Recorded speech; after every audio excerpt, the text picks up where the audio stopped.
questions of the players.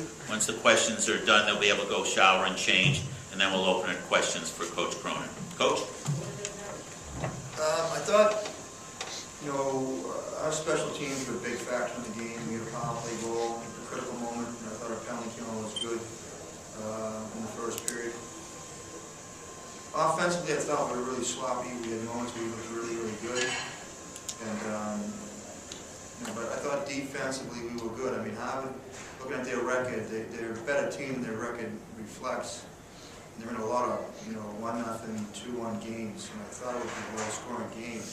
They throw a lot of pucks to the net, so we knew that when we played them back in the middle of January. And I thought that our defense did a good job clearing out the front because there was some rebounds there, and I thought the guy sitting next to me was terrific. And that's why we won 4-0. All right, gentlemen, if you'd sit close to the microphone so we can all hear you. Just kind of raise your hand, wait for the microphone to be passed, to identify your name and affiliation, and questions, mention which player you want to talk to. No.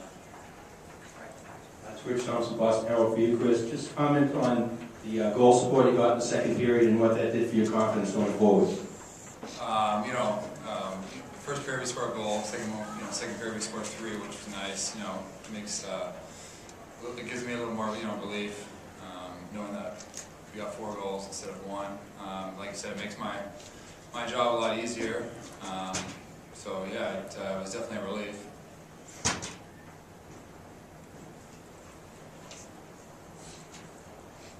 Steve Buckley, Boston Herald. If I could ask both of you and both of you guys, you're not from Boston. You probably didn't grow up with the Bean Pot. When you arrived on campus, you know the Northeastern doesn't have a great record with the Bean Pot. How do you feel about having advanced that now to take it to the next level that you guys got Northeastern in the finals? Well, it's just nice to contribute. I didn't know a lot about the Bean Pot when I came here, but yeah, it's just nice to contribute and get one step closer to getting another title. Yeah, like you said, being from far away from home, from Vancouver, you don't really know a lot about the Bean Pot. But once you get here, you find out that it's one of the biggest tournaments in college hockey, especially in Boston, right? But like you said, it's just nice to contribute, today. Okay, Elliot, right down here first. Elliot Olszewski, NCAA.com for both Mike and Chris. When this game, the Harvard Northeastern game, was played in the first round the last couple of times, the team that was having the better season had been the team that lost. Was that particularly 08? Was that something the seniors talked to you guys about during this week, and how much did memories for the seniors of 08 affect what they said to you guys as you prepared for this game? Well, I know when I came on my visit here, Northeastern lost to Harvard, and yeah, it's kind of stuck in my mind because McNeely and all the seniors, they stress that point. But I don't think it matters who you play. You just want to play your game and make it to the second game. Yeah, like you said, guys like Tyler and Wade and all the rest of the seniors, obviously it's in their minds, and like you said, they weren't really, that was in the past, it's completely different now. We weren't too worried about, 2 years ago in the Bean Pot. It's today, it's a new year, just, going out and playing, Mike, back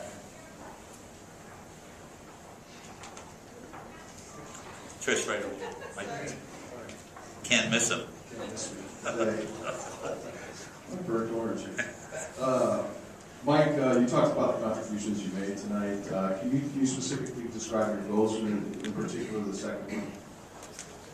Yeah, the second one, I just kind of saw lane to the net, and I've been telling myself a lot lately to shoot the puck more. Particularly this year, because last year I didn't have a lot of luck. I seemed to, get a lot of closeness, a lot of open net. And so this year I've just been telling myself to shoot the puck, and I saw a lane. It just bounced off the goalie, went straight in the air, and I think it bounced off his back and just trickled in. So. Was it one of those where you felt, man, I'm due now? That was owed you for all those Oh yeah, it's been a relief this year, especially scoring early in the season. It's kind of takes the weight off my shoulders, gives me a little confidence. And yeah, just scoring 2 goals tonight is just gonna hopefully help me out down the stretch. Any last questions for the players before we let them go? Brian, did you have another question? I think that, well, actually, might as well ask. Mike, Brian O'Connor, ESPN Boston. So you didn't call that second goal? No, I actually thought Brolick knocked it in the net before it trickled in, but like I said, I just got lucky, got a bounce, and feels good. Oh, okay, go ahead, Mike. Mike Petrelli at WBEI.com. Chris, how much was the shutout on your mind in the closing moments? To me, shutout's great now, but I was worried about obviously winning the game for the team. I'm not obviously too worried about getting shutouts and all that, but obviously, it's nice to get, and I'll take it when I can get them. But like I said, it's a team game. I was just worried about winning the game. Okay, thank you, gentlemen. Good luck next week, championship game. Questions now for Coach Cronin, please. What do we got? John? John Howard, Washington. Coach, what would it mean to this team as a program to finally win this thing, especially at how close you came 2 years ago, how close you've been coming, it seems, with last year?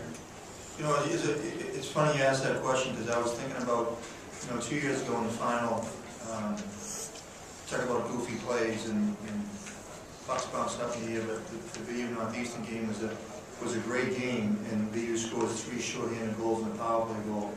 And it just doesn't happen. It's never happened in the Beanpot, and we ended up losing that game. And then last year we played a terrific game against BU in the first round, and again, Jason shoots the puck and it squeezes through Chris's shirt and trickles in the net just like McLaughlin's did.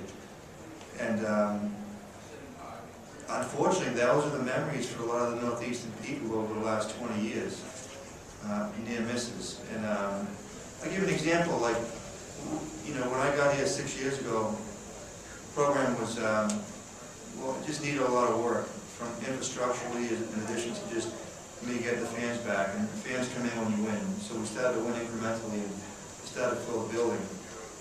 And last year we had good crowds. Now this year they've stopped showing up. And I think you see a reflection of the fans when you're on the bench and you look up into that left corner, and there wasn't nearly as many black jerseys as there was a year ago. So, like, I'm not a baseball fan, believe it or not. I like the Yankees over the Red Sox, so don't kill me now, but I'm kind of I like the Yankees because they would always win and the Red Sox would lose. But I think we've got a little bit of the mentality is, well, when are they going to win this damn thing? And they get sick of it. And I don't blame them. But, this is twice now in the last 3 years that we're in the final. And I know that whoever wins that game, we're going to have a tremendous opponent to play against. So, to answer your question with the period, they'd have to get both the NUPD and the Boston Police around that campus.